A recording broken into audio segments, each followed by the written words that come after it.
আমাদের জন্য গর্বের খবর যে আমাদের রাজ্যের মাননীয় মুখ্যমন্ত্রী হচ্ছে গোটা ভারতবর্ষের ৩১ জন মুখ্যমন্ত্রীর মধ্যে সব থেকে দরিদ্র মুখ্যমন্ত্রী। তার কারণ হচ্ছে অ্যাসোসিয়েশন ফর ডেমোক্রেটিক রিফর্মস এর তরফ থেকে যে গবেষণা করা হয়েছিল, যে তথ্য তুলে ধরা হয়েছিল, তার মধ্যে আমাদের রাজ্যের মাননীয় মুখ্যমন্ত্রী ভারতবর্ষের সমস্ত মুখ্যমন্ত্রীর থেকে সব থেকে গরিব, অর্থাৎ ৩১ নম্বর জায়গায়।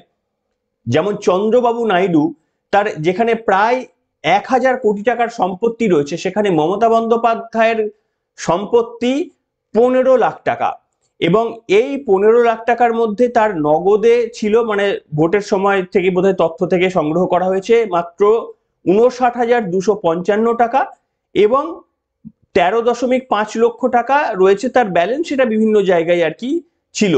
এবং নির্বাচনী ব্যয়ের জন্য তার অ্যাকাউন্টে ছিল শুধুমাত্র ১.৫ লক্ষ টাকা।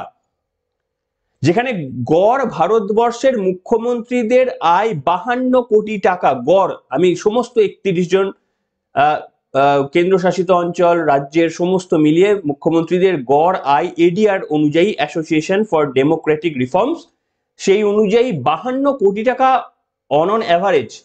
সেটা রাজ্যের মাননীয় মুখ্যমন্ত্রী, আমাদের ভাবুন একবার, আমাদের রাজ্যের তো মুখ্যমন্ত্রী মাত্র ১৫ লক্ষ টাকা। আপনারা যদি কিছু মন্তব্য করতে চান করতে পারেন এই নিয়ে, কিন্তু এটা হচ্ছে ঘোষিত, এটা হচ্ছে তার অ্যানাউন্স করা, এটা তার ঘোষিত, মানে ভোটে লড়ার সময় বা বিভিন্ন সময় তো জনপ্রতিনিধিদের বলতে হয়, এটা তার ঘোষিত আয়, সব থেকে গরিব মুখ্যমন্ত্রী।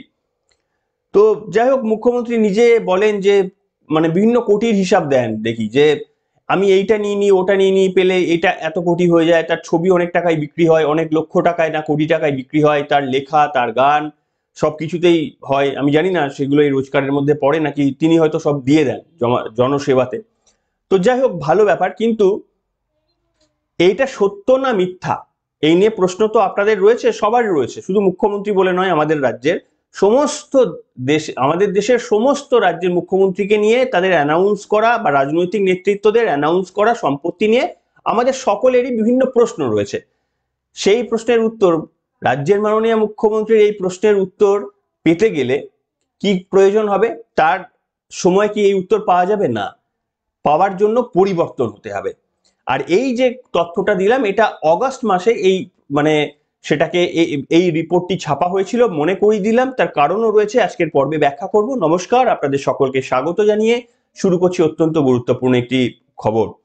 আপনাদের আমি বলেছি যে বিহারের নির্বাচনে ভরাডুবির হওয়ার পর থেকে, মানে বিজেপির ওইভাবে জয়যুক্ত হওয়ার পর থেকে, এবং এশায়ারের পর প্রথম নির্বাচনের পর এইভাবে ফল প্রকাশের পর, যেখানে ৬৫ লাখ প্রথমে বাদ গিয়েছিল, কিন্তু আলটিমেটলি প্লাস মাইনাস করে ৫০ লাখের আশপাশে বাদ গিয়েছিল, সেই সংখ্যাটা কিভাবে বিরোধী দলকে, কংগ্রেস, সিপিএম, আরজেডি, একেবারে সম্মিলিত মহাগঠবন্ধনকে একেবারে কোথায় পৌঁছে দিয়েছে সেটা আপনারা দেখেছেন।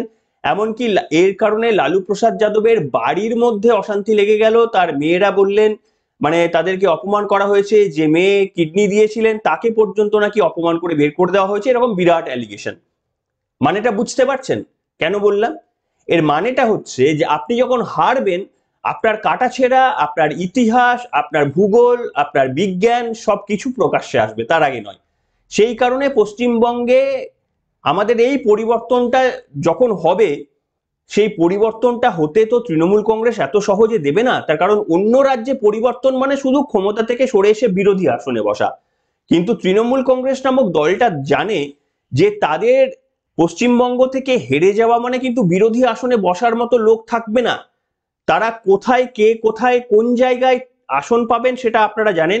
কে কোন, মানে এখন যেমন দেখছেন বিভিন্ন মন্ত্রীরা বিভিন্ন জেলে রয়েছেন, তো আমি বলতে পারবো না, বাকিটা সময় বলবে। তো তৃণমূল কংগ্রেস কিন্তু বিরোধীর আসনে বসবে নাকি তৃণমূল কংগ্রেসের কি পরিণতি হবে, এটা সব থেকে যারা ভালো জানেন সেটা হচ্ছে তৃণমূল কংগ্রেসের একেবারে সর্বোচ্চ স্তরে যারা রয়েছেন তারা। সেই কারণে যদি কেউ ভেবে থাকেন এই যে লাইন লেগে যাচ্ছে, পালিয়ে যাচ্ছে, হ্যান হচ্ছে, ত্যান হচ্ছে, এগুলো সব আশার আলো, কিন্তু এইগুলো, এই আশার আলোতে যদি ভাবেন যে তৃণমূল কংগ্রেস হাত গুটিয়ে বসে রয়েছে, বা তৃণমূল কংগ্রেস ওয়াক ওভার দিয়ে দিয়েছে। ঠিক আছে, আমরা তো হেরে যাবো, ওই বাংলাদেশিরা চলে যাচ্ছে, কি আর করা যাবে, বিজেপি ক্ষমতায় চলে আসবে। মূর্খের স্বর্গে বাস করছেন। আমি ভালোভাবে বলবো যে বিজেপি নেতৃত্বরা যারা মমতা বন্দ্যোপাধ্যায়ের এই নিশ্চুপ, মমতা বন্দ্যোপাধ্যায় দেখবেন খুব একটা লাফালাফি করছেন না। মমতা বন্দ্যোপাধ্যায় যখন লাফালাফি করেন তার মানে সেটা আমাদের জন্য ভালো সংকেত, তার কারণ হচ্ছে সেটা তার কোনো প্রবলেমের সৃষ্টি করছে। মমতা বন্দ্যোপাধ্যায় যখন চুপ, সেটা কিন্তু খুব একটা ভালো সংকেত নয়, তার কারণ কোনো একটা বিষয় হয়তো তিনি প্ল্যান করছেন কিংবা আশ্বস্ত হচ্ছেন। এটা আমাদের সকলের ধারণা, আপনাদের ধারণাও ম্যাচ হলে বলবেন।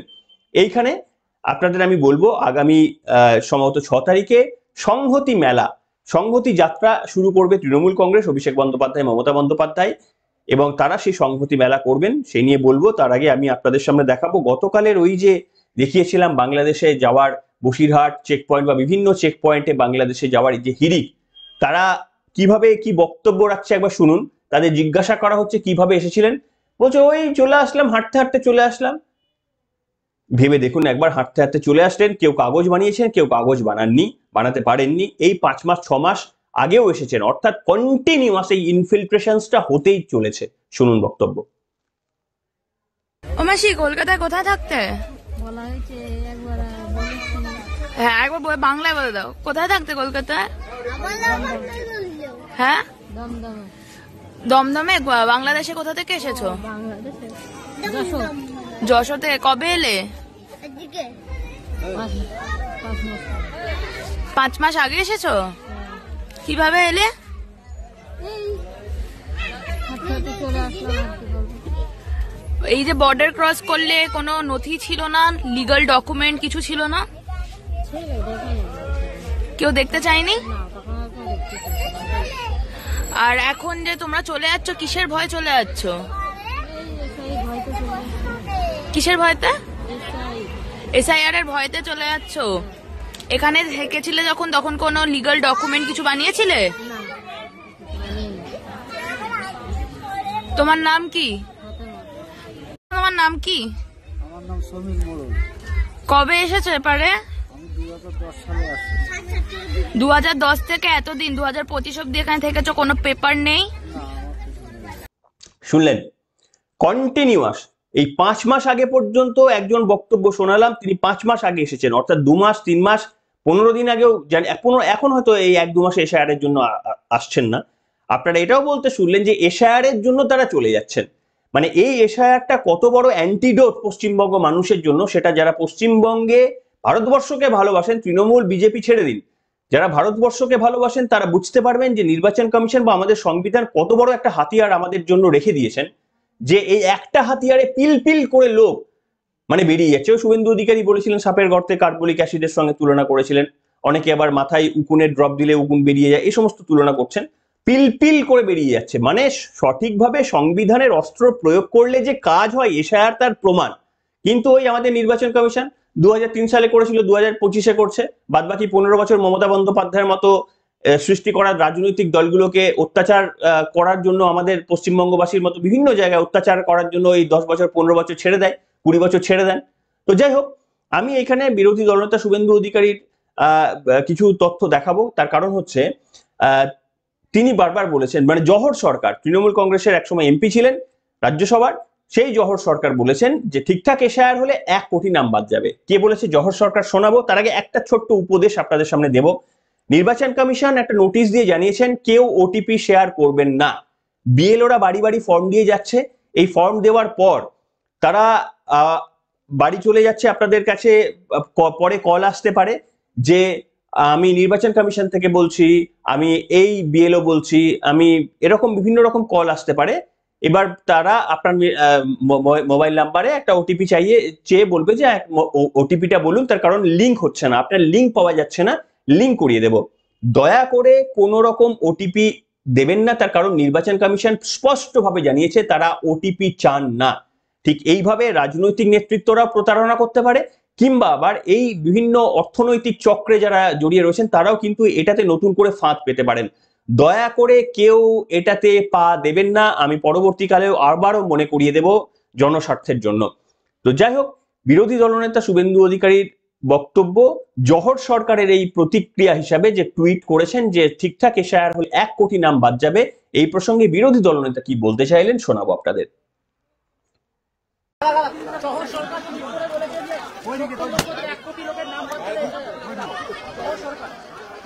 উনি তো রাজনৈতিকভাবে তৃণমূলের সঙ্গে ছিলেন, কিন্তু সুশিক্ষিত আমলা, নিশ্চিতভাবে তিনি কিছু খোঁজ খবর রেখেছেন।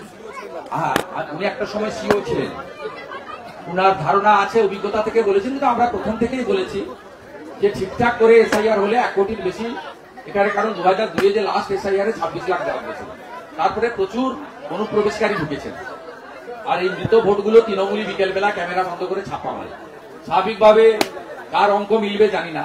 আমারও দীর্ঘ রাজনৈতিক অভিজ্ঞতা আছে, অনেক নির্বাচনে লড়েছি। আমি নিজেও অনেকবার বলেছি যে 1 কোটির কাছাকাছি বাদ দেওয়া উচিত যদি 80% সফল হয়। 100% সফল হলে তো সংখ্যা অনেক বেশি বাড়া উচিত। শুনলেন, নিশ্চিতভাবে আমিও বিশ্বাস করি যে 1 কোটি নাম যদি না বাদ যায় তাহলে আমাদের সন্দেহ হবে পশ্চিমবঙ্গের মতো এইরকম জায়গায় যেখানে পিলপিল পিলপিল করে, আমরা বিহারে দেখিনি যে এরকম পিলপিল পিলপিল করে একেবারে বেরিয়ে যাচ্ছে, তো পশ্চিমবঙ্গে এই চিত্র দেখেই বোঝা যাচ্ছে সংখ্যাটা 1 কোটির নিচে হওয়া মানে হচ্ছে নির্বাচন কমিশন হয়তো সঠিকভাবে করতে পারেনি। মানে 1 কোটির আশপাশে সংখ্যাটা যাওয়া উচিত। কিন্তু এদৎ সত্ত্বেও আমি আপনাদের সামনে বলছি, দলটার নাম তৃণমূল কংগ্রেস, যে দলটা পশ্চিমবঙ্গের বুকে এত দুর্নীতি করেছে যেটা কোনো রাজনৈতিক দলের পক্ষে করা সম্ভব না এককভাবে, বা ভারতের ইতিহাসে কোনো একটি রাজনৈতিক দল এত সার্বিকভাবে এত সব দিক থেকে দুর্নীতিগ্রস্ত অধ্যায়ের সূচনা করতে পারেনি। সেই কারণে যেহেতু দলটার নাম তৃণমূল কংগ্রেস, তাই এই দলটিকে সরানোর জন্য যারা ভাবছেন যে শুধুমাত্র আপনারা এসআইআর এর উপর ভরসা করে বেঁচে যাবেন, কিংবা শুধুমাত্রই আপনারা নির্বাচন কমিশন ওই বুথে প্রত্যেক বুথে 2টো করে পুলিশের ওই বন্দুক ধরা ওই আমাদের সেনাবাহিনীর 2 মিলিটারি কর্তা, সেনাবাহিনী না মানে সিআরপিএফ জওয়ান দিয়ে দেবেন, তো এটাতে আপনারা ভোটের বৈতরণী পার করে যাবেন, সেগুড়ে বালি। যদি নিজের জমি স্ট্রং করতে না পারেন, মমতা বন্দ্যোপাধ্যায়, অভিষেক বন্দ্যোপাধ্যায় এখন ঘরের মধ্যে বসে যারা ভাবছেন যে ঘুমাচ্ছেন আর টিভিতে বসে ভয়ে কাঁপছেন যে এসআইআর হচ্ছে, এত নাম বাদ চলে যাচ্ছে, তারা কোনো স্ট্র্যাটেজি পাল্টা নিচ্ছেন না। কি স্ট্র্যাটেজি তারা নিচ্ছে, আইপ্যাক তাদের জন্য প্লেটে কি খাবার সাজিয়ে দিচ্ছে, সেটা আমাদের কাছে তথ্য নেই, এবং সেই তথ্য আপনি কোনোদিন কোথাও পাবেন না, তার কারণ ওটা অত্যন্ত সিক্রেট।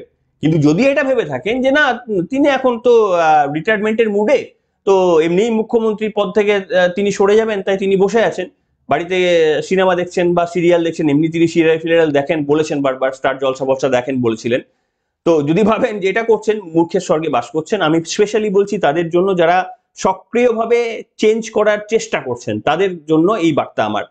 কোনোভাবেই এটা পসিবল না, তার কারণ মমতা বন্দ্যোপাধ্যায় এমন একটা রাজনৈতিক নেতৃত্ব, ভারতের বুকে তিনি অনন্য নজির সৃষ্টি করে গেছেন, ইতিহাস সেটা তার বিচার করবে।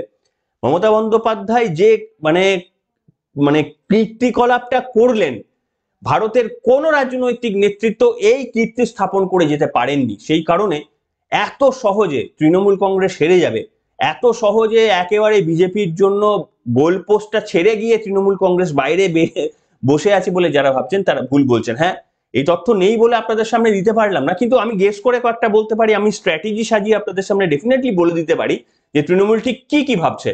100% তার মধ্যে আমি যদি 5টা বলি, তার মধ্যে আমি এখনই বাজি রেখে বলছি 3টে মিলবেই। তার মধ্যে সব থেকে বড় যদি বলেন যে এবারে পশ্চিমবঙ্গবাসীর জন্য কিছু না হোক, অন্তত ওই লক্ষ্মীর ভান্ডারের ঝুলিটা একটু বড় হয়ে যাবে, সে কথা অনিবার্য। সে মানে পরে ভোটের পর সেই রাখতে পারুক কি না পারুক সেটা হবেই, এবং আরো অনেক বড় বড় প্রতিশ্রুতি আসবে, সেটা পশ্চিমবঙ্গবাসীর জন্য আপাত দৃষ্টিতে একটা লাভ, সামনে মনে হবে যে একটা ভালো জিনিস পেলেন, কিন্তু আদতে আপনার লাভ হলেও আপনার সন্তান, আপনার নাতিপুতি বা আপনার পরবর্তী প্রজন্মের জন্য এটা কফিনের পেরেক পোতার কাজ করা হলো।